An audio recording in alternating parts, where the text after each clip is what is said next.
You're on a family vacation. You want to listen to music in the car because it's quiet. You want to get something playing, but everyone has different music tastes. So instead, you put on a podcast. You put on the podcast because you all share similar hobbies, something you can all listen to and enjoy together. Joe Rogan has one of the most famous podcasts in the world called the Joe Rogan Experience, largely due to the guests he has on there and the topics they talk about. Podcasts are becoming increasingly prevalent in social media because every hobby, every topic has a podcast that discusses it, so people want to learn more about certain things. I myself listen to podcasts weekly because I want to learn about certain things I enjoy or a new hobby I'm starting. Now that we've gone into podcasts and Joe Rogan, we're going to transition to more about Joe Rogan's early life first. Patrick Bromley in Joe Rogan's biography of liveabout.com, published March 17, 2017, states Joe was born August 11, 1967, by the name of Joseph James Rogan in New Jersey. He was an accomplished martial artist at the age of 13 with a black belt in Taekwondo and a brown belt in Brazilian Jiu-Jitsu. He became a stand-up at 21 in Boston in 1988. But however, he became famous in 2001 largely from hosting the show Fear Factor on NBC, which lasted for 6 seasons. 2002, he became the color commentator for the UFC. And since 2000, he's had multiple stand-up comedy specials and albums. In 2009, however, he started his podcast, The Joe Rogan Experience. We just discussed the background of Joe Rogan and how he became so well-known today. Now we're going to get into how his podcast became so well-known. The podcast became so well-known because it was on YouTube first. He put it on there as a platform for it to grow where it was free and people could come watch it and enjoy it. You could watch it or listen to it. He also built it himself. He didn't rely on networks as they limited the creative freedom given. Alice Stone and Why is the Joe Rogan Experience podcast so popular on cheatsheet.com, published February 5th, 2020, states that he did it organically. He used Instagram, Twitter to promote himself. He didn't use others. She included pictures and tweets of old advertisements he used.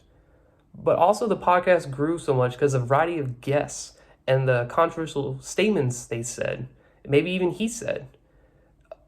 Kate Warren, and here's how comedian and UFC commentator Joe Rogan became the world's highest paid podcaster on Business Insider, published May 22nd, 2020, states of past guest Joe had, Alex Jones. Alex Jones said a tremendously outrageous statement saying the Sandy Hook shooting was a hoax.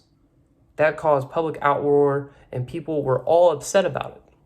But it also caused the show to become more popular because a controversial statement was said on the show, so people tuned in to see if that had happened before or if it's happening currently. Joe also didn't conform to one topic on the podcast.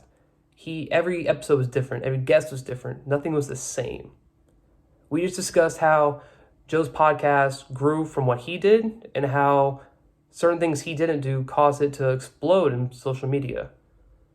Now we go into what Joe did outside of the podcast. Joe still does Netflix and comedy specials. His last one was on Strange Times on Netflix. He also still continues to host the UFC fights. From there, he also signed a deal with Spotify, moving on from YouTube. The deal stated in John Koski's Joe Rogan Takes $100 million to move podcasts to Spotify, drops YouTube and Apple, states that Joe took the $100 million to broaden what his podcast was at, to show it to more people, to allow it to be more accessible. He also stated that why he joined Spotify, the network, was to show because he made sure in the deal he made that there was no creative restrictions. It was still him, and he made sure to establish that to his fans. He also became a staple for other podcasts and how to run.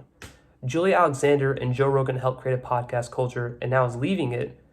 On TheVerge.com, published March 22nd, 2020, states that people in the podcast world show that Joe's podcast scratched different itches for different people.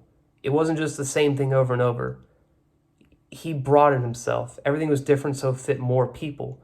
He was more accessible, and that's why it grew so much. To wrap up what we talked about today in the speech, we talked about Joe's early life, how his podcast, The Joe Rogan Experience, became so well known, and what he's done outside the podcast to continue making it so well known. Joe Rogan, despite already being famous, still continued to branch out and cause him to blow up, the Joe Rogan podcast, which affects how we interact today with podcasts and how we see them.